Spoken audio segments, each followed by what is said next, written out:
Olá, tudo bem? Como vai você? Espero que você esteja bem, sempre bem. Eu sou Rivaldo Machado, professor de Geografia aqui do SAI Digital. Hoje nós estamos aí na nossa segunda aula dessa série de 4 aulas para encerrar a nossa frente C, não é mesmo?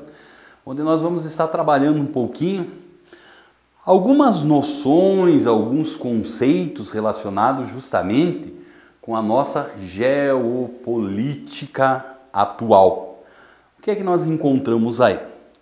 Na aula passada, na primeira aula desse conjunto, na aula anterior, eu tinha dado uma olhada com vocês em algumas características aí da história, ou parte da história do século XX, né? Essa segunda metade do século XX, um pouquinho de sua história geopolítica aí, que ela foi representada por aquele momento onde nós acabamos sendo o quê? Nós acabamos sendo a presença de um evento conhecido como a famosa Guerra Fria, certo?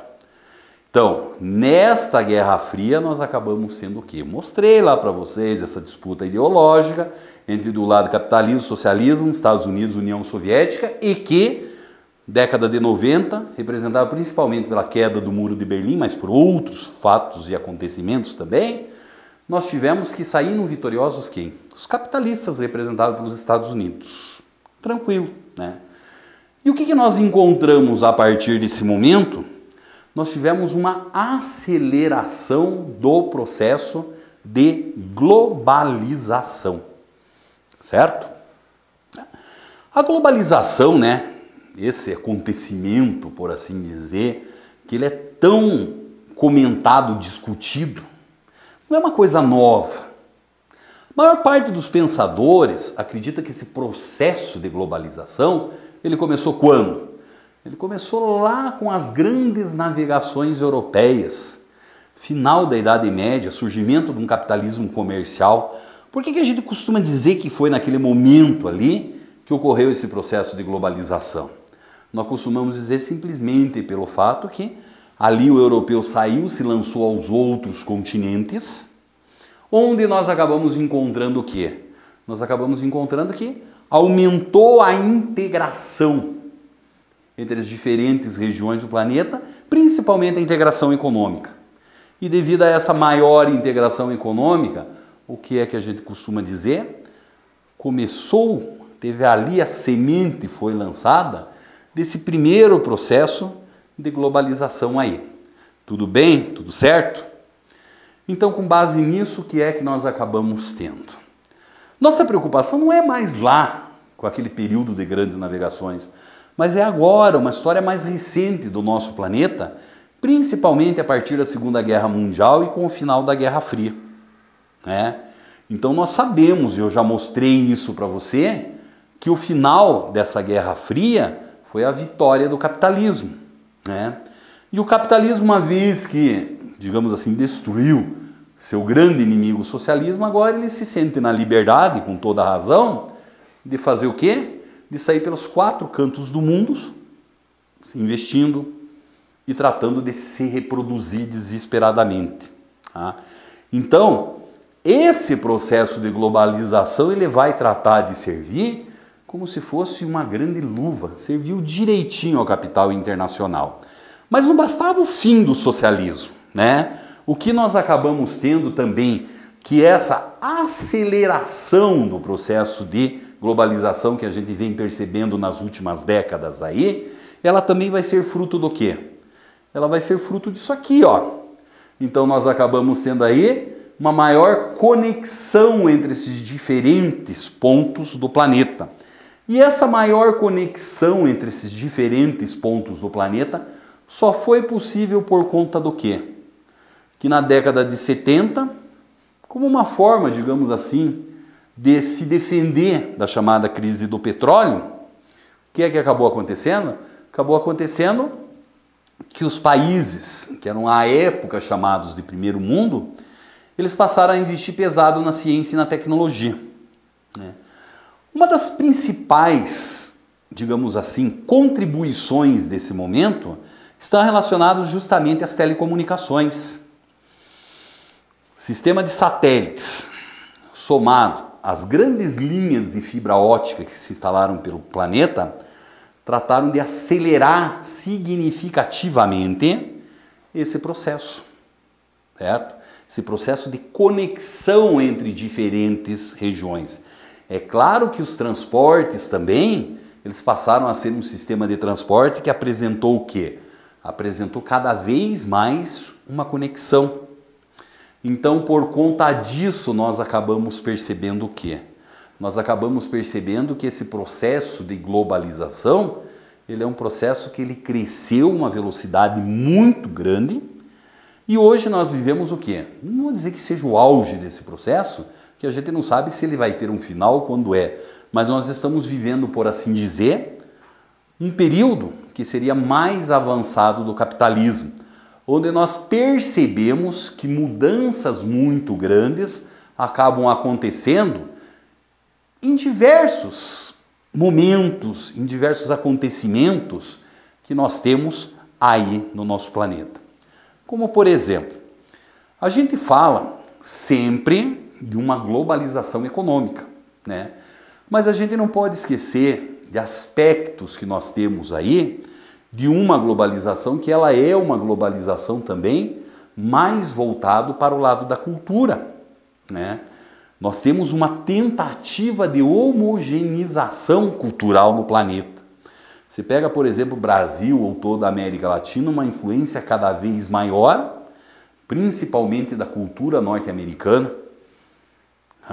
Nosso jeito de vestir, as músicas que ouvimos, nossos filmes, nossa forma de se alimentar, está marchando cada vez mais para isso, não é mesmo?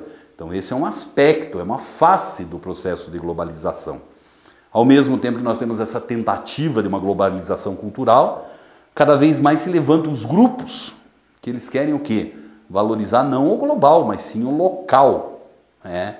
Então existem diversos movimentos contrários aí também. Mas esse processo não é um processo cultural ou simplesmente econômico, ele vai além, né? Se nós formos dar uma olhadinha, por exemplo, na organização do trabalho, o trabalho ele passou por mudanças e mudanças significativas, principalmente no que diz respeito ao chamado trabalho fabril. Nós vimos do modelo fabril lá do início do século XX, caracterizado pela presença do Fordismo, Taylorismo. O que esse Fordismo, Taylorismo ele pregava para a gente, né? Um determinado modelo de indústria que muitas vezes era copiado por outras atividades econômicas. E esse determinado modelo de indústria fazia o quê? A produção em série. O trabalhador não tão qualificado, com atividades repetitivas. Grandes plantas industriais surgiram, grandes estoques, né? E assim vai. Aquele modelo gerencial que era engessadinho, tudo de cima para baixo, o presidente, o gerente, o chefe de setor, e assim vai. Tudo muito engessado, né? Então isso era uma coisa mais keynesiana, mais de um período anterior a esse processo de globalização. E esse novo mundo que nós temos surgindo através desse processo de globalização, ele quebra essa lógica de organização da produção fabril, né? Surge no lugar dele um modelo que não é mais um modelo americano, mas sim é um modelo que vem lá da Ásia, que vem do Japão, que ele é conhecido como quem? Como o toyotismo, ou a produção flexível, onde nós acabamos sendo o quê? Trabalhadores multitarefados. Você faz um monte de coisa, não é uma atividade só, mas dentro da indústria. Essas plantas industriais gigantescas, elas tendem a diminuir, principalmente em números de funcionário, por conta do quê? Uma utilização cada vez maior da tecnologia e da automação da produção. Você tem novas lógicas de gerenciamento da produção, por exemplo, através da terceirização, certo? Essa coisa relacionada basicamente como uma estrutura, que é uma estrutura extremamente engessada, já não existe mais, a flexibilidade da produção, da organização do trabalho, ela vai tomar conta. Então você tem uma lógica organizacional diferente, que ela vai se repetir principalmente aonde?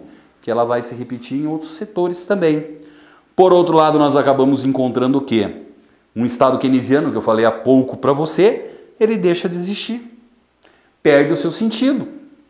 Em que sentido? Surge aí um novo modelo econômico, uma nova teoria econômica chamada de neoliberalismo, que ao contrário do que pregava o keynesianismo, ele prega uma baixa intervenção do Estado na economia, uma flexibilização das leis trabalhistas. Então você acaba percebendo aí mudanças, e são mudanças muito grandes. Quando falamos desse processo de globalização, parece uma coisa que tomou conta da vida de todas as pessoas. Por favor, vocês não esqueçam desse quadro aqui. O que acontece com esse quadro aqui? Então tá lá, né? Locais que não possuem uma infraestrutura adequada de transporte e comunicação são marginalizados no processo de globalização. Então é uma globalização muito entre aspas, né?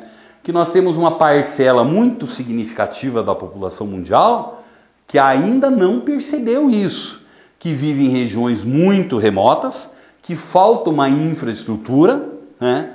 E ainda são pessoas que estão vivendo mais ou menos o mesmo padrão de vida do que se vivia alguns séculos atrás, onde ainda a luta pela sobrevivência mais simples, mais básica, ela é uma luta muito forte diária.